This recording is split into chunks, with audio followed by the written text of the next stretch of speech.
"You can't afford a lawyer," her husband sneered. Then the judge uttered 4 words that silenced the entire court. The courthouse carried its own kind of chill, not from the air, but from the way sound seemed to float and disappear before it reached the walls. Downtown Los Angeles had its noise, its traffic, its chaos outside. But in this room, everything felt muted, cold, unwelcoming. A row of flickering fluorescent lights hummed overhead, washing the courtroom in a washed-out glow that made every face look just a little more tired, every moment feel heavier. At the defense table, Kimberly stood alone.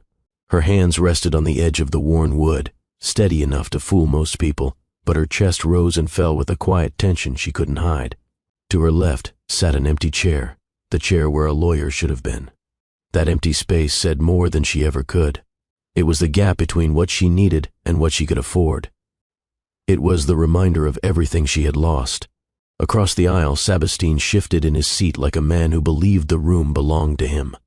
His tailored suit, his polished shoes, the attorney beside him flipping through documents, all of it added up to a message he wanted everyone to understand. He had power, and she didn't. Kimberly kept her eyes forward. She had promised herself she wouldn't look at him. Not today. For a moment, the courtroom took on that slow, methodical rhythm courtrooms often have, papers shuffling, pens clicking, the judge reviewing files. It almost felt manageable, until Sabastine opened his mouth. He leaned forward slightly, enough for his voice to carry, and let out a quiet, cutting laugh before speaking loud enough for people in the back row to hear. "You can't afford a lawyer. No emotion, no empathy, just a blade disguised as a sentence." The quiet broke.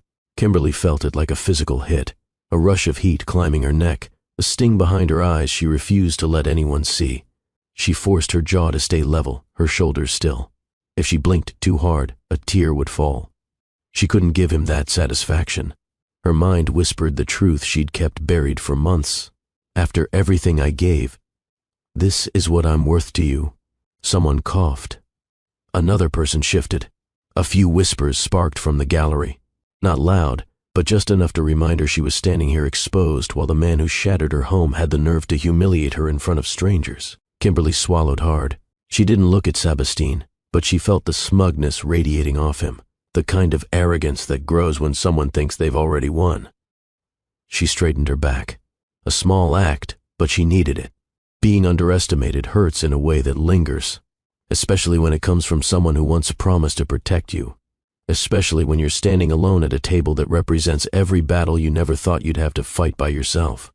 Her heartbeat thudded in her ears as the judge lifted his gaze from the documents. Judge Thompson had one of those faces that didn't give much away. Slight frown, steady eyes, measured breathing. He looked from Sabastine to Kimberly, taking in the unequal setup, one side with resources to burn, the other standing with nothing but the truth in her hands. He tapped his gavel lightly. The room stilled.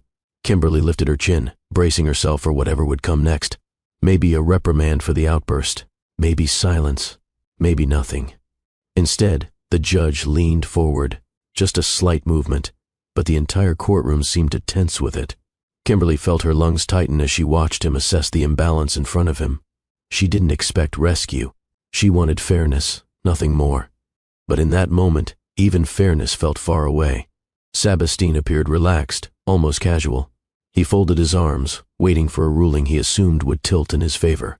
The judge's voice came steady, clear, and firm. "Then he will pay." The sentence dropped into the room like a weight, heavy enough to silence everything around it. Kimberly didn't breathe. Sabastine froze. His attorney blinked as if he missed something. Every sound in the courtroom vanished all at once. Those 4 words rewrote the power in the room. They struck harder than anything Sabastine had said. They cracked the smirk off his face. They restored something inside Kimberly she thought she'd lost, the belief that the truth still mattered. A faint tremble worked its way through her fingers, not from fear, but from the shock of hearing someone finally stand between her and the man who had taken so much. This wasn't the end. This wasn't justice delivered, but it was the first moment she felt the ground shifting beneath her feet. If you've ever been underestimated, if someone has ever looked at you and assumed you didn't have the strength to fight back, hit that like button. It helps stories like this reach the people who need them most. Welcome to Mr. Graham's Stories, where real stories meet real-life lessons. Every video is crafted to inspire, challenge, and stay with you long after it ends. If you believe in growth, second chances, and meaningful storytelling, you're home. Subscribe, like the video, and tell us the time and where you're watching from. The judge's words were still hanging in the air when Kimberly felt something shift inside her. It wasn't confidence. Not yet. Confidence was a distant thing, something she hadn't felt since long before her marriage cracked open. What she felt instead was a spark. Small, quiet, almost fragile, but real. For months, she had carried the weight of being dismissed, as a wife, as a mother, as a woman trying to rebuild her life one exhausted day at a time. She had spent so long standing in the shadows of someone who taught her to shrink that she forgot what it felt like to lift her head without apology. But hearing those 4 words, hearing someone else acknowledge the cruelty she'd endured, it woke something in her. Sabastien, on the other hand, sat there stunned. His hand, which had been resting loosely on the table, tightened around the edge as if he needed something to hold on to. The smugness that had been plastered across his face only moments earlier evaporated, replaced by tension around his jaw. He leaned back in his chair, as if the shock needed room to settle. His attorney tried to recover first. Papers were shuffled, objections formed silently, but the judge's raised hand stopped everything. The courtroom wasn't interested in excuses. Not today. Kimberly could feel eyes on her, strangers watching her, trying to read her expression. She kept it steady, though inside her heart was pounding so fiercely she wondered if anyone else could hear it. For once, the pounding didn't come from panic. It came from the recognition that she wasn't powerless. She wasn't invisible. She wasn't stuck in a losing fight. Her breathing slowed. A warmth rose in her chest, almost like relief, almost like clarity. She allowed her shoulders to drop a little, releasing tension she had been carrying for far too long. Judge Thompson spoke again, this time in a tone that left absolutely no room for misunderstanding. Mrs. Crawford has the right to equal representation in this matter. This court will not allow financial imbalance to dictate justice. Every word was measured, solid, and pointed directly at Sabastien. For years, Sabastien had relied on money to tilt situations in his favor. Dinners, trips, arguments, decisions. Even his silence had been expensive at times. But here, in this room, under the eye of a judge who wasn't swayed by polished suits or quiet arrogance, none of that mattered. Kimberly lowered her gaze briefly, steadying herself. She didn't smile. She didn't gloat. She simply inhaled and let the truth settle. She was not as alone as he wanted her to believe. As the judge finalized his instructions, the courtroom buzzed. Low whispers from people who had watched the power shift. Some out of curiosity, some out of support, some simply because they recognized fairness when they heard it. Kimberly kept her eyes forward, chin slightly lifted. She could almost feel her younger self, the woman she had been before heartbreak, whispering, "Stand up. You're allowed to stand up now." The bailiff announced the adjournment, and the sound echoed through the room. Chairs scraped. Papers were gathered. The usual shuffle of routine resumed, but the atmosphere wasn't the same.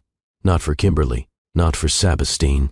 As she stepped back from the table, steadying her breath, a thought surfaced. Not loud, not dramatic, just true. This is the first time I've felt the ground under my feet in a long while. For viewers, this is that moment in life when the room finally sees you for who you are, not for who someone tried to reduce you to. If this moment hit you, if you've ever had someone look down on you and you refuse to break, drop a comment. Your story might be the thing that lifts someone else today. The courtroom emptied slowly, but Sabastien didn't move at first. He sat stiffly, staring at the space where Judge Thompson had just been. His attorney whispered something sharp and urgent, but he didn't seem to hear it. That single sentence had shaken him more than any argument Kimberly had ever tried to make during their marriage. For the first time since she walked into the room, Kimberly allowed herself one brief glance across the aisle. She expected to see anger. She expected to see defiance. Instead, she saw something unfamiliar on his face, hesitation. It caught her off guard. For years, Sabastien had been the one with certainty, the one who pushed decisions, the one who acted as if every choice he made would be forgiven or overlooked. He had always been the man who assumed he would win. Now he looked like a man who had miscalculated. Kimberly didn't take satisfaction in it. Not yet. Pain doesn't vanish just because someone else is finally experiencing consequences. But seeing the shift gave her something she hadn't felt in a long time: permission to breathe. She gathered her documents, pressing them neatly into her folder. Her hands were steadier now, movements deliberate instead of rushed. A few people in the gallery gave her nods as she walked past them, Small gestures, quiet affirmations from strangers who understood what it means to stand alone in a place designed to test your strength. In the hallway, the buzz of conversation wrapped around her. Attorneys hurried past. Families whispered anxiously in corners. Phones rang. Footsteps echoed. It was the usual courthouse chaos, but to Kimberly it all felt faint, like background noise she didn't have to carry on her shoulders anymore. Her heart was still beating fast, but it wasn't fear driving it now. It was adrenaline. Purpose. Resolve. She stepped outside, and for the first time in months, the sunlight didn't feel heavy. A small breeze brushed her hair back, and she let her eyes close for a brief moment, grounding herself. The judge's voice replayed in her mind. Then he will pay. Those 4 words would stay with her. They weren't a victory. They weren't the end. But they were the first solid step toward reclaiming the life she'd lost piece by piece. Kimberly opened her eyes again, looking out over the courthouse steps, knowing this wasn't just a legal battle. This was her chance to rebuild. Not for revenge, not for validation, but for herself and for Bradley. What she didn't realize yet was that this courtroom moment, this public shift in power, would become the doorway to a new chapter of her life, one where she would learn who she really was without Sabastine's shadow over her, one where resilience would become more than a survival instinct, one where justice wouldn't feel like a distant hope, but something she could actually reach. Her phone buzzed in her bag, a text from her mother asking how she was holding up. Kimberly exhaled slowly and typed back, "I'm okay. Better than I thought." And she meant it. She took one step down the courthouse stairs, then another, and with each one, the heaviness she had carried began to loosen its grip. This wasn't the ending of the pain, but it was the beginning of her strength. If you've ever had to rebuild yourself after someone tried to tear you down, drop a comment. Someone watching this might need your courage today. Before she ever stepped into a courtroom, before betrayal reshaped her life, Kimberly had been just another 20-something woman trying to stay afloat between school, work, and overdue dreams. That was before the heartbreak, before the custody war, before Judge Thompson's words shifted the ground beneath her feet.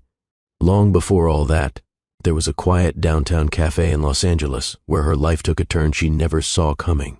It was a warm spring afternoon, the kind where the sidewalks shimmer a little and people walk a bit slower, trying not to sweat through their clothes.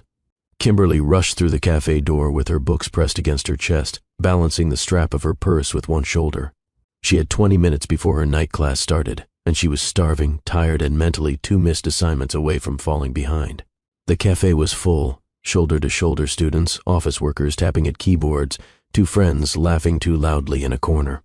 The only empty place was a single seat at a shared table near the window. Sitting there was Sabastine. Back then, he wasn't a man unraveling a marriage. He wasn't the father disappearing on business trips. He wasn't the man who would someday smirk across a courtroom aisle. He was simply a guy in his early 30s wearing a crisp shirt with a loosened collar, scribbling into a legal pad like he was racing his own thoughts. His hair was neatly combed, and his posture carried the comfortable confidence of someone who had never worried about money running out before rent was due. When Kimberly approached the table, she did so with the polite caution of someone used to making herself small in crowded rooms. "Is this seat taken?" she asked. Sabastine looked up. His expression softened instantly. "Not at all," he said, moving his laptop and notes aside. "Feel free." She thanked him and sat across from him, placing her book, the novel she needed to finish, on the table. For a few quiet moments, they both went back to what they were doing. Then Kimberly's elbow brushed the edge of her coffee cup. The cup tipped. She lunged to catch it. Too late. A splash of warm latte shot across the table, streaking across Sabastine's notebook and dotting his sleeve. "Oh my God, I'm so sorry," she gasped, standing so fast her chair scraped the floor. She grabbed napkins and reached toward the notebook instinctively. "I swear I didn't, I'm so sorry." For one tense second, she expected the look she'd gotten before from people who thought she should have been more careful, irritation, disappointment, condescension. But Sabastine blinked once, then let out a small, unexpected laugh. "It's okay," he said, brushing at the page with the back of his hand. "Honestly, I needed a break from what I was writing." Kimberly froze, napkin in hand. "You're not mad?" "Mad?" He raised an eyebrow, smiling. "It's coffee, not a lawsuit." The relief washed through her so fast she nearly laughed herself. She dabbed the edge of his notebook anyway, At least let me buy you a replacement drink. Only if you let me buy yours too, he replied. She hesitated, polite instinct versus the warm sincerity in his tone, then nodded. Okay, deal. They walked to the counter together. Waiting for their drinks, they started talking, awkward comments at first, then gradually warm and natural. She mentioned her class, he mentioned his project. They stumbled into a debate about a book she had tucked under her arm, discovering they loved the same author for entirely different reasons. When she finally checked the time and realized her class was starting soon, she stepped back, heart unexpectedly light. It was nice meeting you, she said. You too, he replied. Then, almost as an afterthought but with a spark behind it, maybe we could continue the conversation sometime? He handed her his business card, not in a showy way, just a simple offering, and she wrote her number on the back of a receipt and gave it to him. As she walked toward the door, she looked over her shoulder one last time. He was still watching her, still smiling. It was nothing dramatic, no music swelling, no lightning bolt moment, but it was real. A small spark, the kind that turns into something bigger without warning. If you've ever met someone unexpectedly who changed the direction of your whole life, tell us in the comments. Your story might be the comfort someone else needs tonight.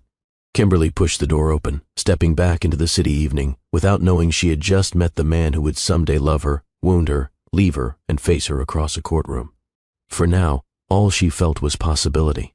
Kimberly didn't expect him to message her the same night. She had barely settled into the back row of her literature class when her phone buzzed. A text from an unknown number lit up her screen. Hope your night class isn't torturing you too much. Sebastine. She smiled despite herself. Something about the message felt warm, not pushy, the kind of check-in that made someone feel seen.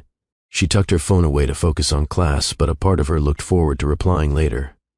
Over the next few days, their messages turned into long conversations, not surface-level talk, but the real kind. He asked about her writing, her childhood, her dreams. She asked about his job, his plans, the kind of life he imagined for himself. He wasn't just charming, he was attentive. He remembered details she mentioned in passing and circled back to them, genuinely curious. 2 days later, he asked her out. Not with a grand gesture, not with an overconfident tone, just a simple, dinner sometime? Only if you want to. She reread the text twice before typing. I'd like that. They met at a small Italian place he recommended, nothing overpriced, nothing pretentious. He arrived early, standing as she walked in. There was something different about him that night. Softer, more open. You look, wow, he said, catching himself before he went too far. Kimberly laughed nervously. It's just a sundress. It's not the dress, he replied. Dinner was easy. Too easy, maybe. He listened intently, leaning in when she talked about her courses, smiling when she mentioned her dream of becoming a teacher or maybe publishing a book someday.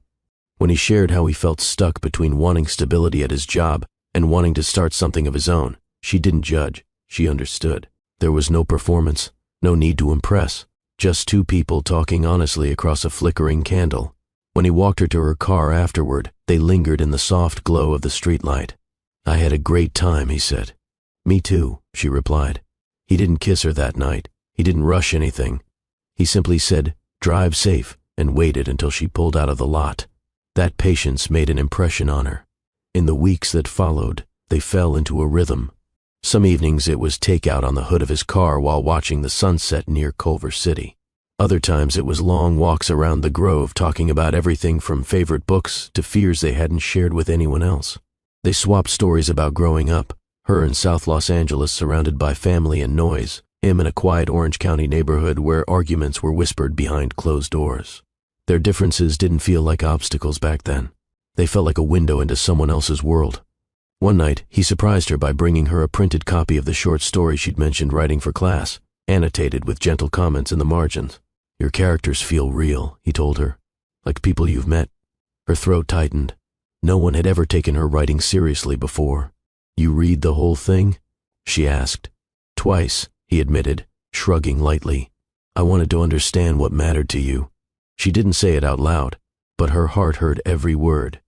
Their most memorable early date didn't involve a fancy restaurant or some perfectly planned moment. It happened on a random Thursday night when she felt overwhelmed by a paper she couldn't finish and a life that felt too heavy. She texted him, rough day. He replied, "Come outside." Confused, she stepped out of her apartment and found him parked at the curb with 2 milkshakes and a playlist he'd made based on songs she once mentioned liking. They drove with the windows down, letting the warm evening air settle around them. She talked. He listened, really listened. When she finally fell quiet, he said something simple that stayed with her. "You don't have to carry everything alone." Her chest tightened. "How do you know when someone needs help?" she asked. He looked at her with a sincerity she wasn't used to. "Because I know what it looks like when someone pretends they're fine." That night marked a turning point. Not because of what happened, but because of what didn't have to be explained. Kimberly began to trust him. Their first kiss came 2 weeks later at the Santa Monica Pier, the same place she used to go during college when she needed to clear her head. They had eaten at a small seafood spot nearby and wandered along the pier afterward. Kids ran past holding cotton candy. A street musician played an old R&B song that drifted along the boardwalk. As they reached the railing overlooking the water, the breeze pushed gently against them. Waves crashed softly below. Lights from the Ferris wheel reflected in the ocean, creating a quiet kind of magic. "You ever feel like life is hinting at something?" he asked. She laughed. "What does that even mean?" He stepped closer, not too close, but enough that she felt the shift in the air. "It means sometimes moments feel different, not bigger, just real." Kimberly's breath caught. She didn't intend for her hand to graze his, but it happened, and he didn't pull away. He looked at her with a calm that made her heartbeat quicken. "Can I?" She didn't let him finish. She closed the space between them and kissed him first. It was soft, slow, not rushed. The kind of kiss that doesn't set fireworks off, but settles into your bones and stays there. When they pulled back, both of them were a little breathless. His forehead rested lightly against hers. "So, is this our official first kiss?" he whispered. She smiled. "Feels like it." They walked back to the car hand in hand, neither needing to fill the silence. Something deeper than attraction had formed, a sense that they were stepping into a story neither of them had expected. If you've ever grown close to someone without realizing how much they were changing your life in the process, share a moment from your journey below. Your words might help someone feel less alone tonight. The deeper Kimberly and Sabastine fell into each other's lives, the more real everything became.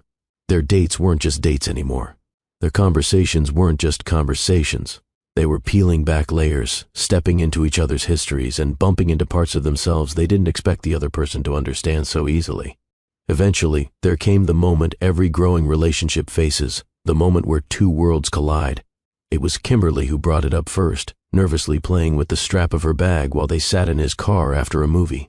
"You know, my aunt is hosting a barbecue this Sunday," she said lightly, trying not to oversell it. "Most of my family will be there." Sabastine turned toward her. "Are you asking me to come?" She shrugged, though her heart thudded. "Only if you want to." He smiled. "I want to." By Sunday afternoon, the smell of grilled chicken and smoked ribs filled the yard behind her aunt's house. Kids darted between folding chairs, music played from a speaker set on someone's porch, and laughter flowed easily like it always did in her family's gatherings.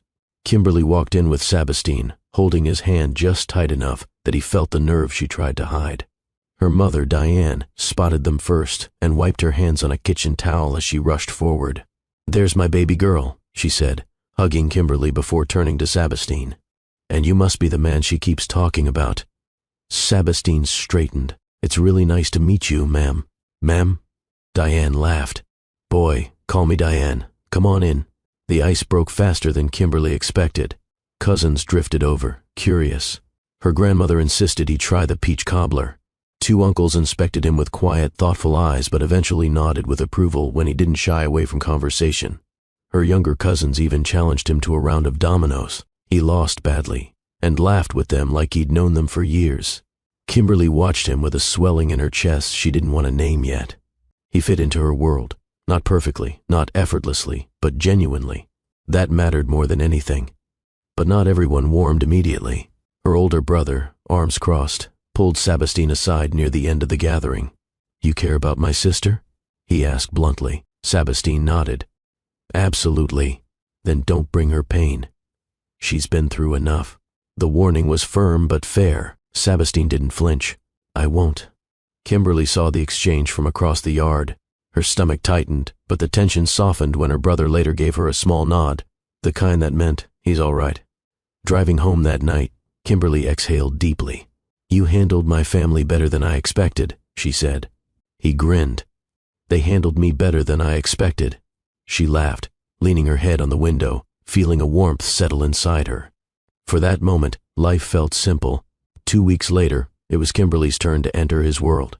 The Crawford estate sat in Newport Beach, the kind of place with manicured hedges, wide glass windows, and a driveway that hinted at old money. Kimberly adjusted her dress as they walked up the steps, an unfamiliar knot twisting in her stomach. Inside, the lights were soft, the decor polished, the silence almost formal. His mother, Eleanor, greeted her first. "Welcome, Kimberly," she said politely, offering a small smile that didn't quite reach her eyes. His father, Richard, followed with a handshake that was firm and measured. "Good to finally meet you." The dinner table was set elegantly, silver utensils, folded cloth napkins, and a centerpiece that looked chosen for a magazine shoot. As they ate, the conversation drifted carefully. Eleanor asked about Kimberly's studies, her plans. Richard asked about her family with a tone that felt probing. Not rude, but not warm either. When Kimberly mentioned her neighborhood in South Los Angeles, Eleanor's smile tightened. "Oh, that must have been lively." Kimberly forced a small nod. She had been in uncomfortable rooms before, but this felt different. This felt like being observed, as though each answer was being filed away. Sensing her discomfort, Sabastine reached under the table and touched her hand gently. She breathed a little easier. Still, the unease lingered. After dessert, Kimberly excused herself to the bathroom. On her way back through the hall, she heard voices in the adjacent sitting room, low but sharp. "Sabastine, think carefully," Eleanor said. "Your lives are very different. This isn't a simple relationship." Richard added, "We worry about compatibility. Background matters. Expectations matter." "I love her," Sabastine replied, voice strained. "And her background isn't a problem." "Not yet," Richard murmured. Kimberly froze. Her breath caught in her chest, not because the words were unexpected, but because hearing them spoken aloud made the divide feel painfully real. She stepped back quietly before she could hear anything more. When she returned to the dining room, her smile was controlled, her eyes dimmed slightly. On the drive home, she stayed quiet until Sabastine finally asked, "Are you okay?"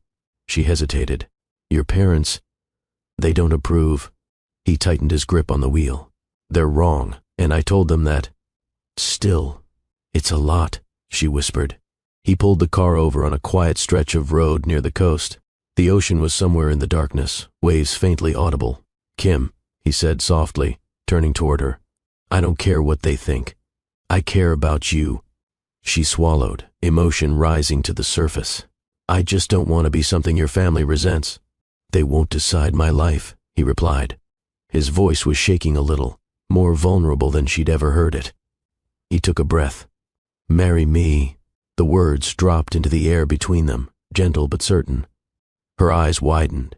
"What?" "I'm serious," he said, his hand finding hers. "I love you. I choose you. Not them, not expectations. You." Tears filled her eyes before she could stop them. "You really mean it?" she whispered. "With everything in me." She laughed through the tears, nodding. Yes, I'll marry you." He pulled her into his arms, holding her as if he didn't want the moment to end. The headlights from a passing car swept over them briefly, lighting two people wrapped in a decision that felt both fragile and unshakable. Their engagement spread quickly through her family, joyfully in her mother's house, cautiously in his parents'. Still, they moved forward, planning a modest ceremony in a small Los Angeles church. Kimberly picked a lace gown that made her feel beautiful without losing herself. He chose a simple suit that made him look softer than he usually did. Friends and relatives gathered, filling the pews. When Kimberly walked down the aisle, Sabastine's eyes filled with emotion. He mouthed, "You're incredible." They exchanged vows, promising love and faithfulness, unaware of the storms waiting years ahead. For that day, that moment, the world felt possible. They were two people believing in a future they were willing to fight for. Their wedding day felt like a soft beginning rather than a grand finale, a warm moment between two people who believed love could steady anything life threw at them.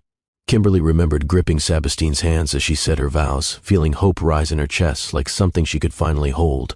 For a time, that hope carried them. After the small ceremony, They moved into a 2-bedroom apartment in a neighborhood just outside downtown Los Angeles. It wasn't luxurious, but it was theirs, the first place they called home as husband and wife. Kimberly hung a few of her paintings along the hallway. Sabastine assembled the second-hand dining table they bought together. Their early nights were filled with laughter, inside jokes, and burnt attempts at learning each other's favorite recipes. Marriage didn't feel heavy at first. It felt like teamwork. Bills arrived. Work schedules clashed. The apartment ran out of hot water at the worst times. But whenever something went wrong, they approached it like partners. If the sink clogged, Sabastine rolled up his sleeves. If Kimberly had a school deadline, he made dinner without being asked. When he worried about pressure from his supervisors, she sat with him at the kitchen table late into the night, talking through his ideas for a project he wanted to pitch. They didn't have everything, but they had each other, and for a while, that felt enough. On weekends, they took walks through the nearby park, sharing quiet dreams about the future.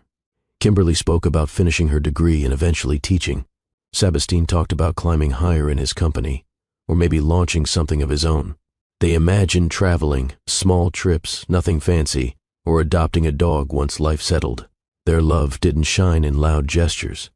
It lived in the small things, the way he kissed her forehead before leaving for work, or the way she left little notes inside his lunch. Then, a few months into the marriage, their lives shifted. Kimberly stood in the bathroom staring at the faint pink lines, heart pounding. It took her a few seconds to process. Then she pressed a hand to her stomach and whispered, "Oh." Not fear, wonder. When she told Sabastine later that night, she did it by placing a small box in front of him on their couch.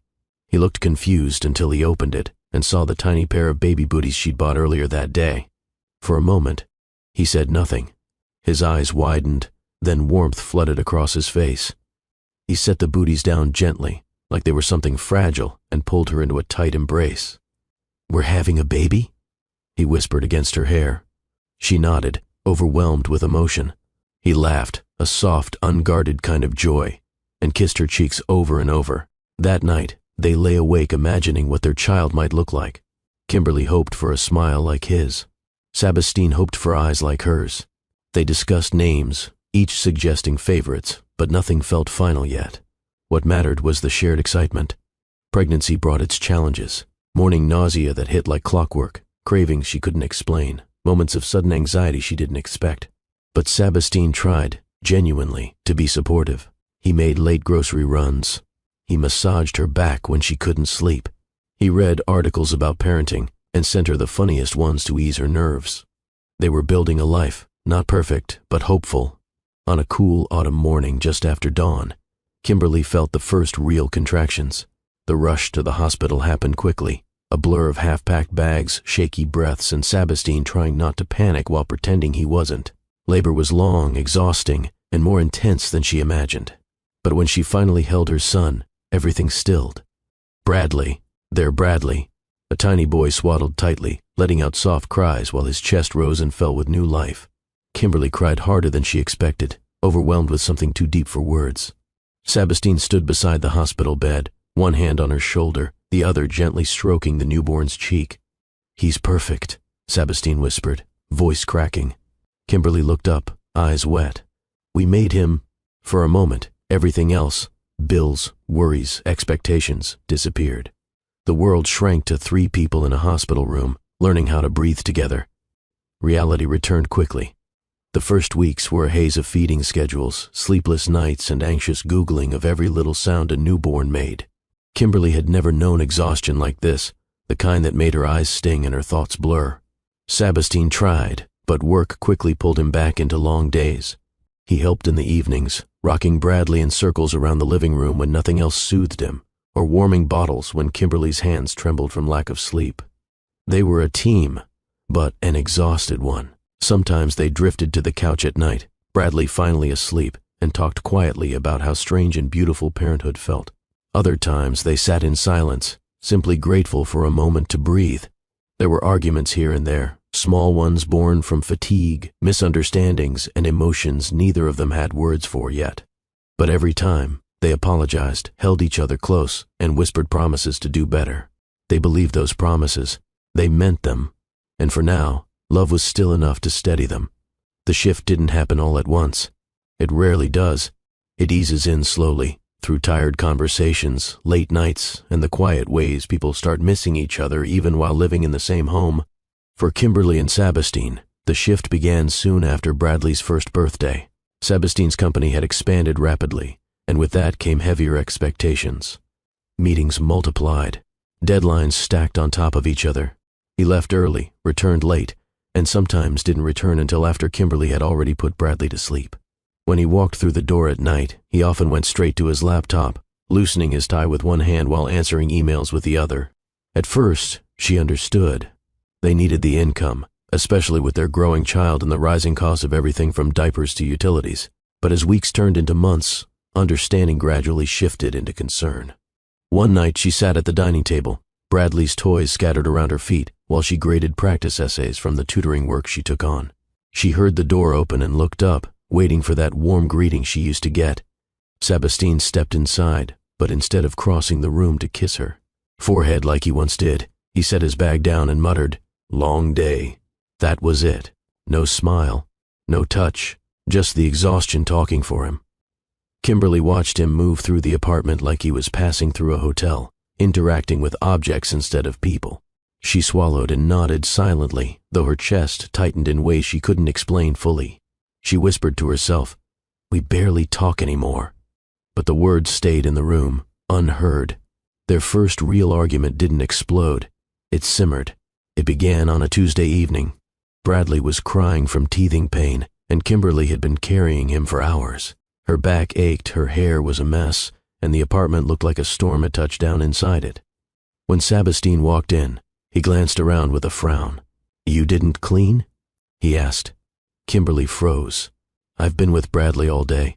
He hasn't stopped crying." He sighed. "I'm tired too, Kim." She bit her tongue.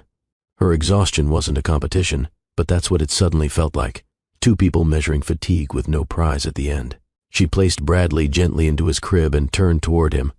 "I just needed you to ask how I'm doing before asking what didn't get done." The moment stretched. Sabastine rubbed his temples. "I wasn't trying to start anything, but you did," she said quietly. Bradley whimpered in the crib, and Kimberly moved instantly to soothe him. Behind her, she heard Sabastine mutter something under his breath. Not cruel, just worn out. But it still stung. Arguments became like this, not loud, not dangerous, but persistent. They happened more frequently.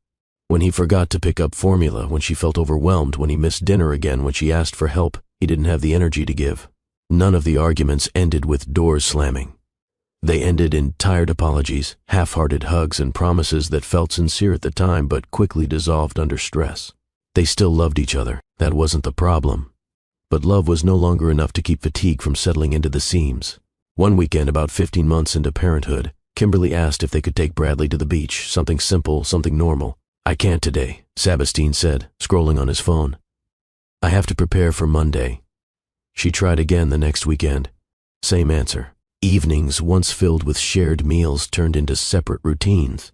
She spoon-fed Bradley mashed vegetables while he typed away at his laptop. After putting the baby to sleep, she often sat alone on the couch, watching the muted glow of the TV while waiting for him to finish working. Some nights, she fell asleep before he climbed into bed.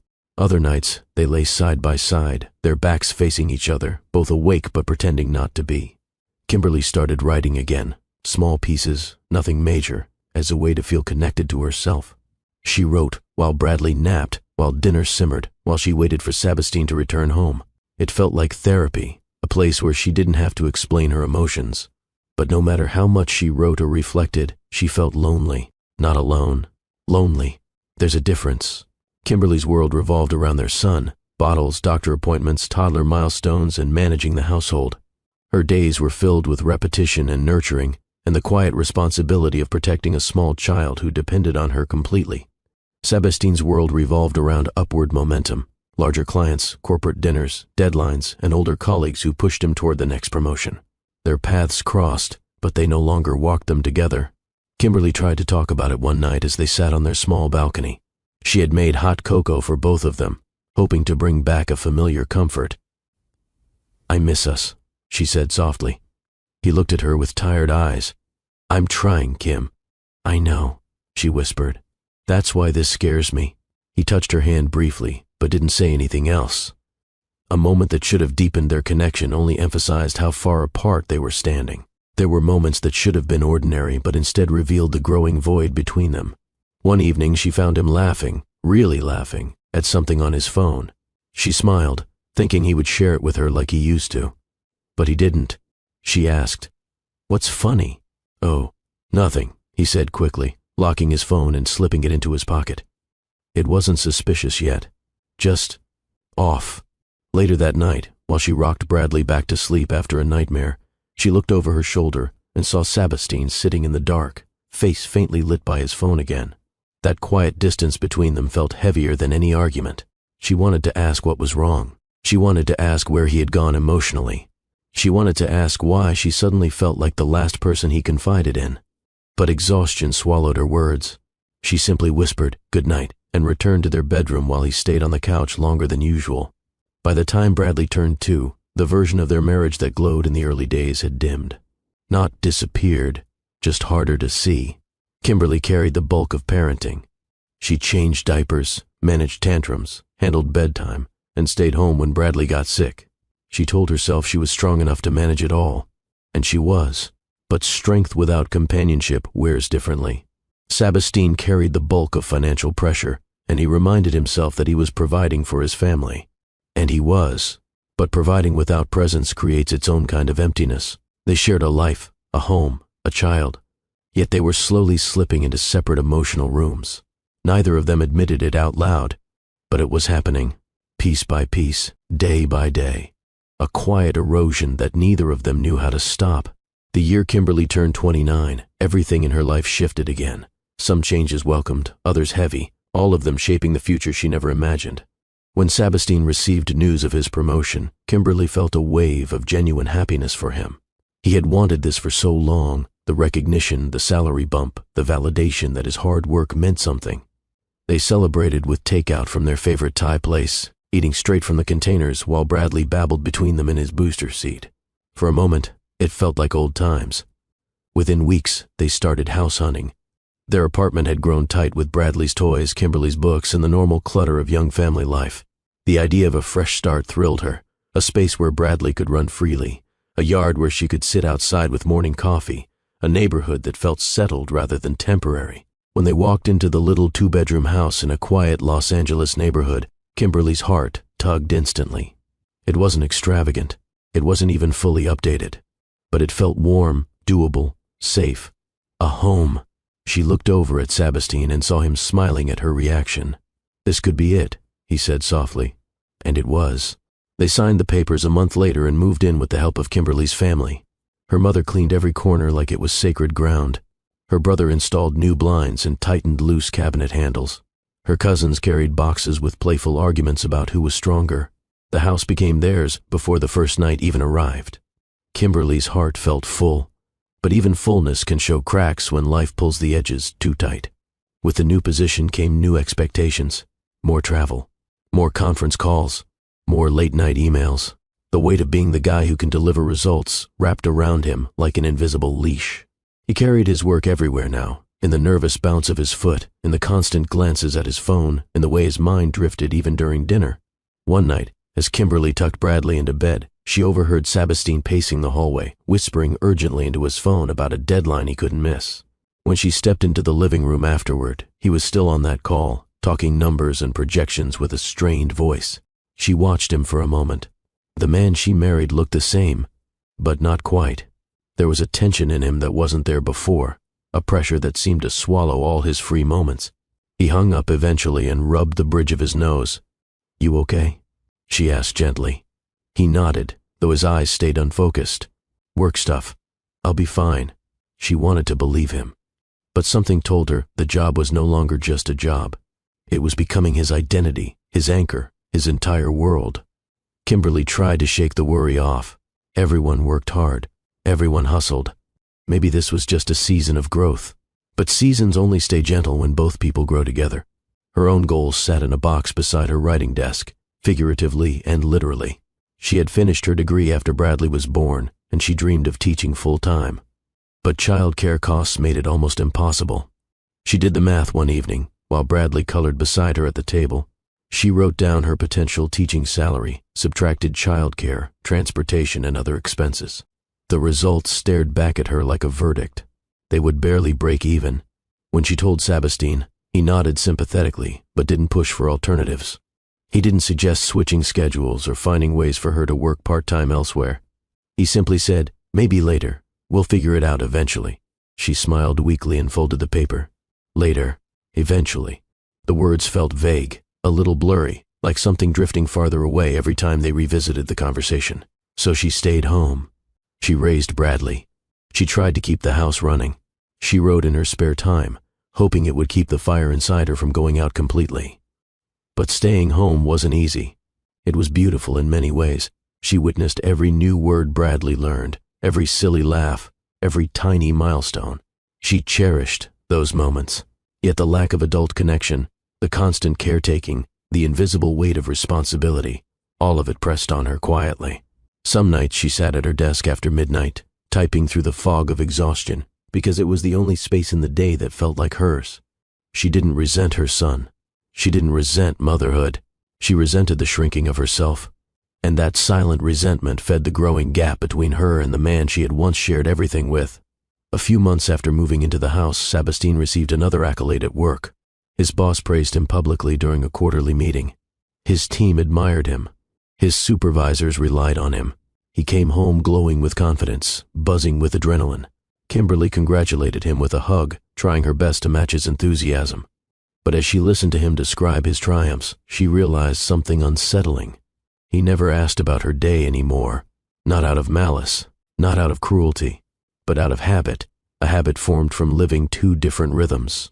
When she spoke about Bradley learning a new phrase or about the short story she was working on, he listened politely, but didn't engage deeply. His mind wandered.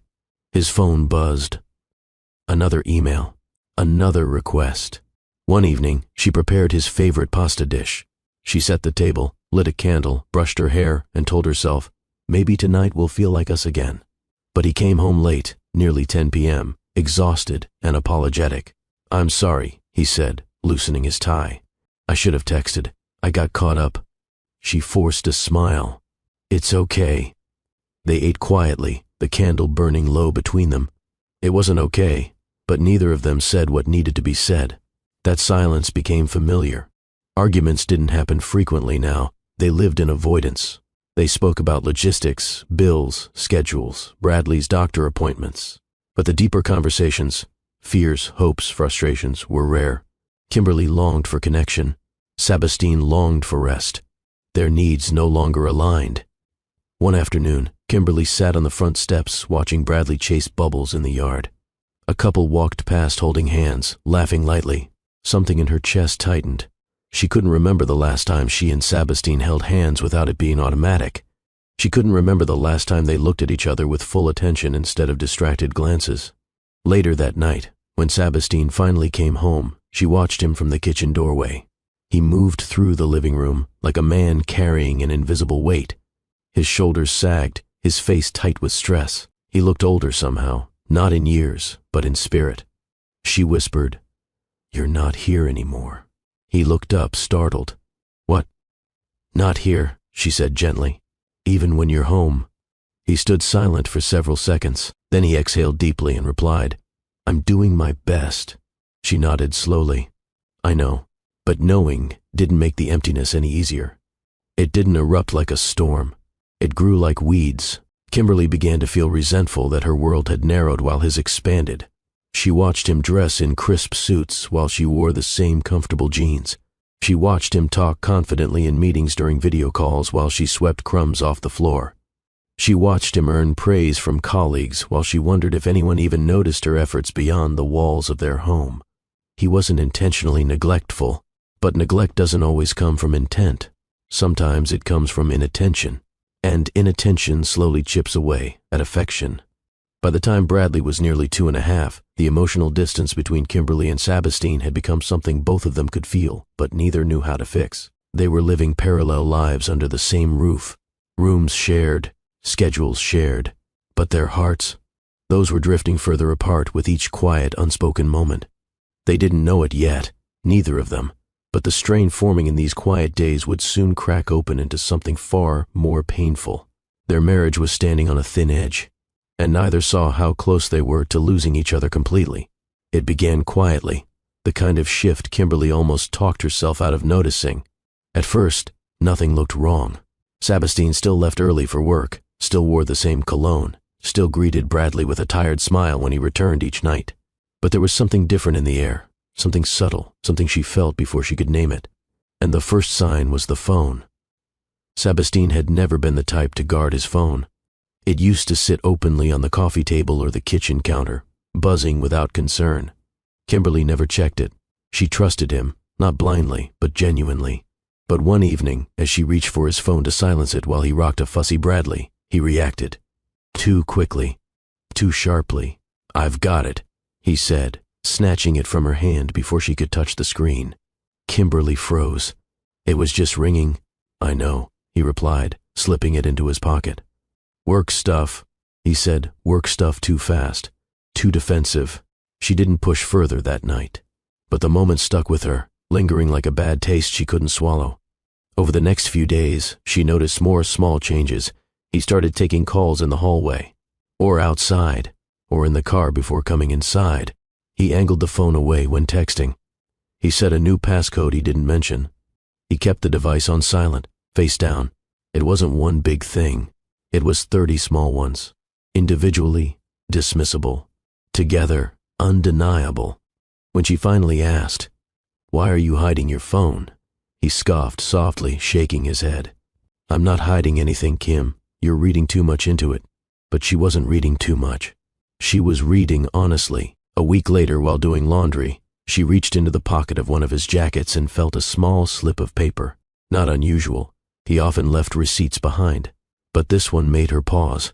It was from a French restaurant on Melrose. Expensive, quiet, known for being intimate. The date stamped on the paper was a night he told her he was working late at the office.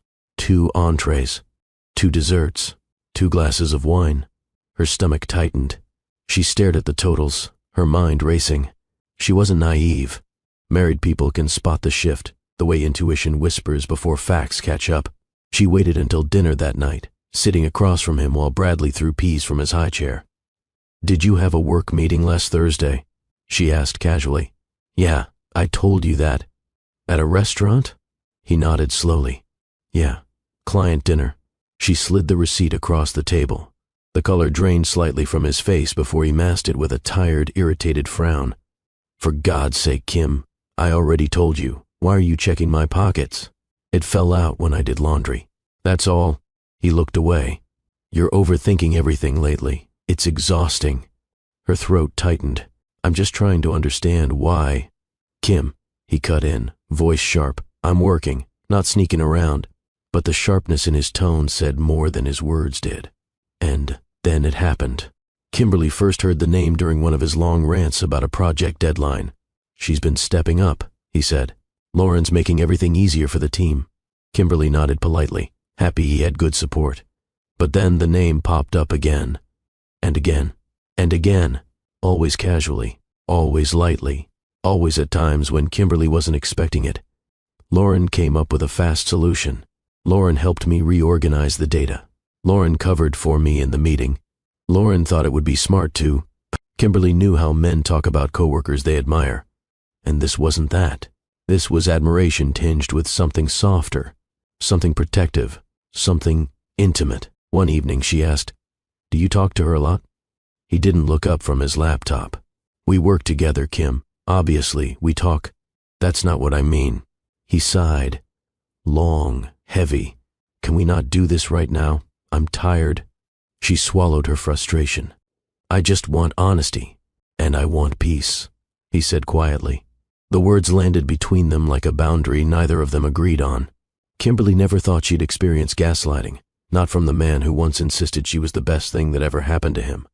But it started small. Whenever she voiced concern, "You're imagining things. You're being dramatic.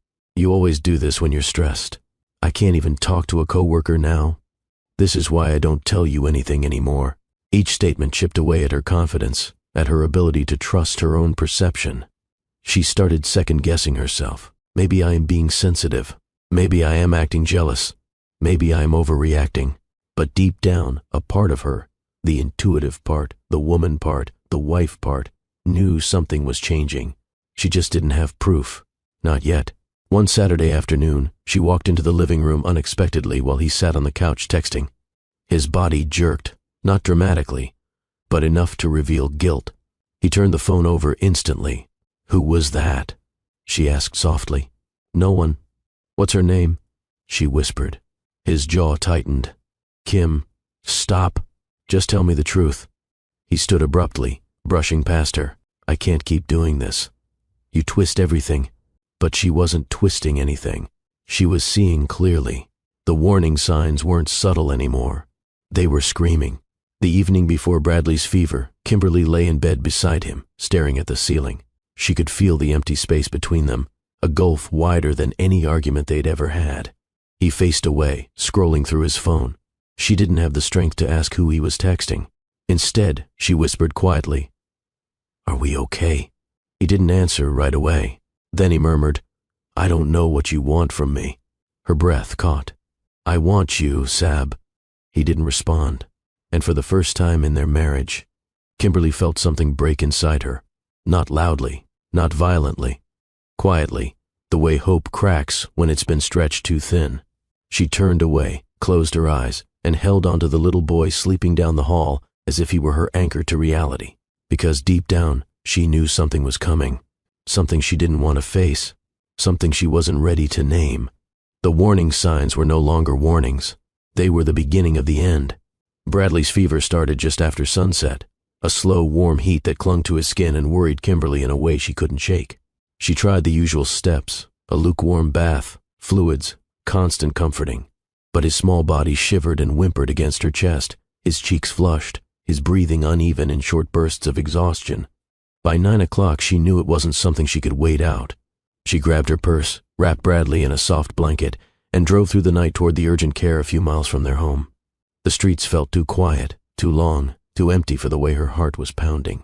Every few minutes she reached back to touch Bradley's leg, whispering, "Mommy's here. Mommy's got you." The urgent care's fluorescent lights felt harsh against the worry in her eyes, but she didn't care. She filled out forms with shaky hands, bouncing Bradley gently until the nurse called them back.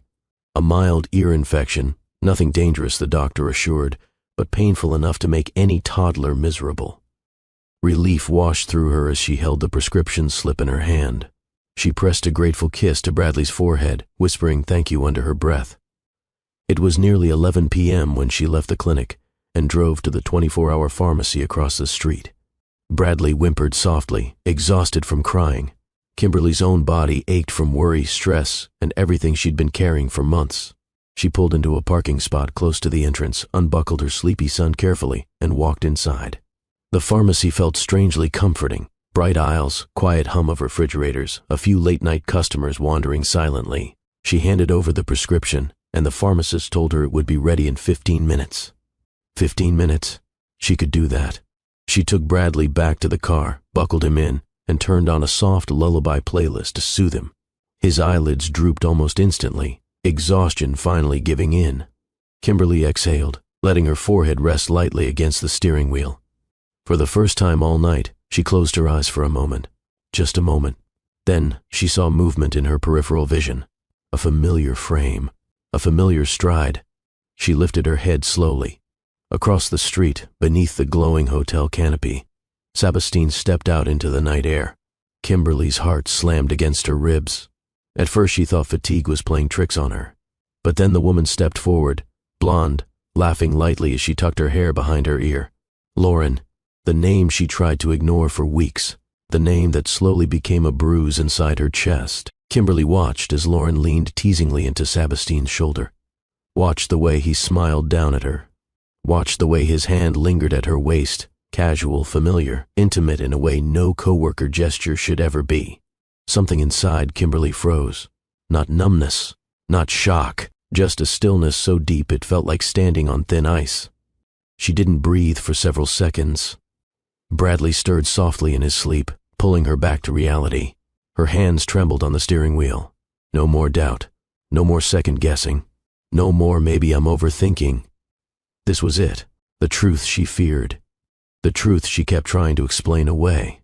She swallowed hard, placed a gentle kiss on Bradley's forehead and whispered, "Stay right here, baby." Then Kimberly opened the car door, stepped into the night, and walked toward the hotel with a steadiness she didn't know she had left. The air smelled faintly of rain as she crossed the street, her heartbeat roaring louder with every step. She wasn't thinking. She wasn't planning. Her body simply moved, guided by betrayal and a quiet strength rising at the same time. As she neared the entrance, she heard Lauren's voice, light and flirtatious. "This was perfect," Lauren said, laughing. "I don't want you to go yet." And then she heard his reply, the one that sliced through her more deeply than the sight itself. "I'll see you next week.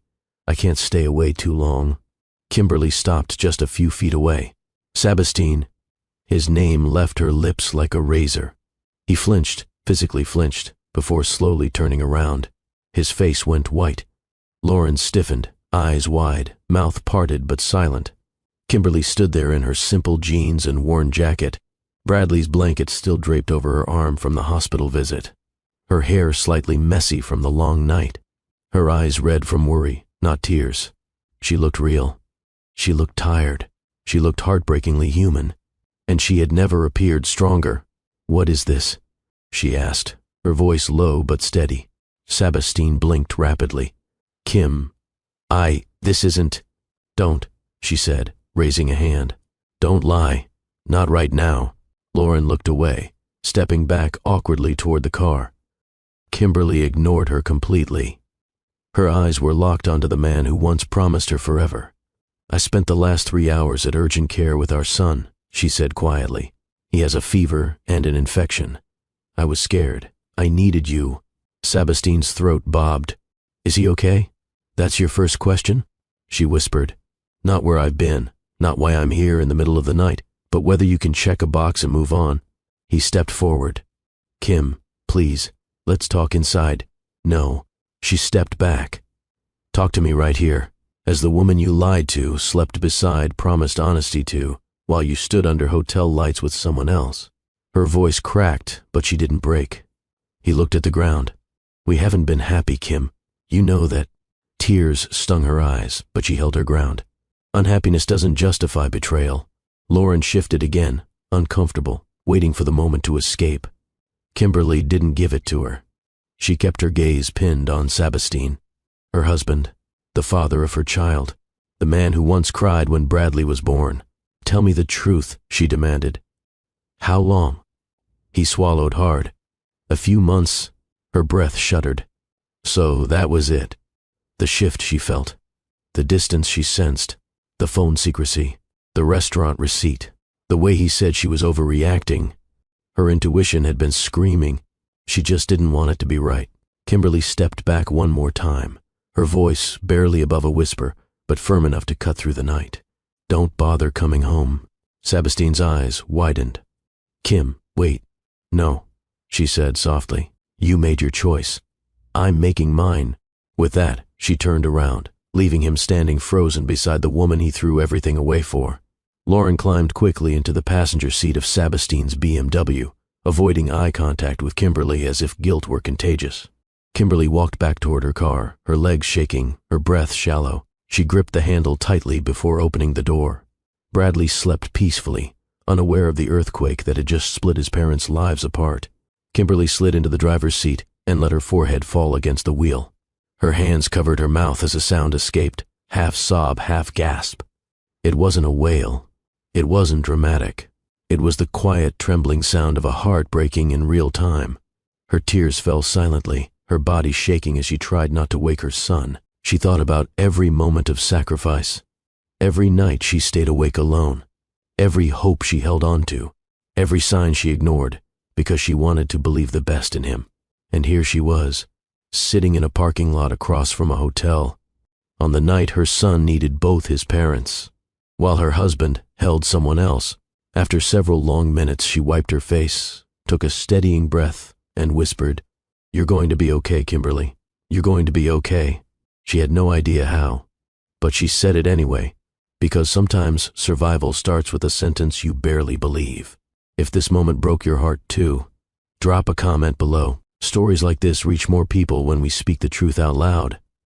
The night Kimberly discovered Sebastian's betrayal didn't end when she drove away from the hotel. It followed her home, into every quiet room, every shadow, every breath she took. She pulled into the driveway with trembling hands. Bradley slept in the back seat, his fever eased by exhaustion and the medicine finally settling into his system. When she lifted him from the car, his small arms reached instinctively around her shoulders. The weight of him, warm, trusting, completely unaware, anchored her long enough to walk inside without collapsing. But the moment she closed the front door, the silence felt heavier than anything she'd ever carried. Her home didn't feel like home. Her marriage didn't feel like marriage. Her life didn't feel like the life she built. She laid Bradley gently in his crib, brushed a hand over his hair, and watched him breathe. She lingered there longer than usual. If she stepped away too soon, she feared she might fall apart. When she finally stood, her legs felt weak. In the living room, she stopped and looked around the space she once imagined filling with more children, more memories, more laughter. Now, all she saw was a stage where she'd performed Hope long after her partner stopped showing up for the role. For the first time since saying their vows, she felt truly alone. Her mother, Diane, answered the phone after 2 rings. "Baby, it's late. Everything okay?" Kimberly tried to speak, but her voice cracked. "Mom, I can't stay here tonight." The concern in Diane's voice sharpened immediately. "Are you safe?" Kimberly swallowed hard. "I'm coming over. That's all I need to hear. The door's open." When she hung up, Kimberly grabbed only what mattered: Bradley's diaper bag, a few clothes, his favorite stuffed lion, and a soft blanket she'd had since she was a child. She didn't pack for herself. She couldn't think clearly enough to. She carried Bradley to the car, buckled him in, and took one last look at the house before driving away. She didn't know if she would ever call it home again. Diane met her at the door with open arms, gathering her daughter into a hug the moment she stepped inside. Kimberly pressed her face into her mother's shoulder and let out a soft, shuddering breath, not a cry, not fully, but something on the edge of both. Her mother didn't ask questions yet. She simply held her, brushing her hand gently across Kimberly's back the way she did when she was a little girl struggling through something she didn't know how to say. After tucking Bradley into the guest room crib, Diane finally spoke. "Tell me what happened." Kimberly sat at the edge of the bed and whispered, "He was with her, at a hotel." Her voice broke. "Mom, he's been lying for months." The pain in Diane's eyes mirrored her daughter's heartbreak. She sat beside her, taking her hand. "You're not going back there tonight. You're staying here. As long as you need." Kimberly nodded, her throat tight. And just like that, she wasn't alone anymore. When the sun rose, Kimberly didn't feel rested. Sleep had come in short bursts, haunted by flashes of last night, Lauren's laugh, Sebastian's guilty face, the way her world felt like it cracked under her feet. But she woke up to the smell of breakfast. Her mother had cooked silently. Her brother had stopped by before work to check on her. Bradley laughed when Diane lifted him from the crib. Life, in its strange way, was still moving. Kimberly sat at the table, hands wrapped around a warm mug of tea, staring at nothing. Diane placed a gentle hand on her shoulder. "You don't have to decide anything today," she said softly. "Just breathe."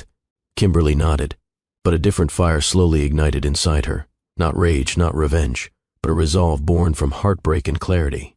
"I'm done begging him to love me," she whispered. "I'm done chasing someone who walked away long before I noticed." It was the first strong sentence she'd spoken since the night before. Diane squeezed her shoulder. "Good, one step at a time." The following week was a blur of adjusting, healing, and piecing together structure. Kimberly stayed in her mother's home, taking over one corner of the dining table to set up her laptop. She began searching for remote work she could do while caring for Bradley. Freelance editing became her lifeline. Small jobs at first, then larger ones as she built a routine. She worked between naps, in the quiet moments after Bradley fell asleep, and early in the mornings when the house was still. Her confidence grew slowly, like a muscle she hadn't used in a long time. Each completed project felt like reclaiming a part of herself. Each invoice sent made her feel a little less dependent on the man who betrayed her.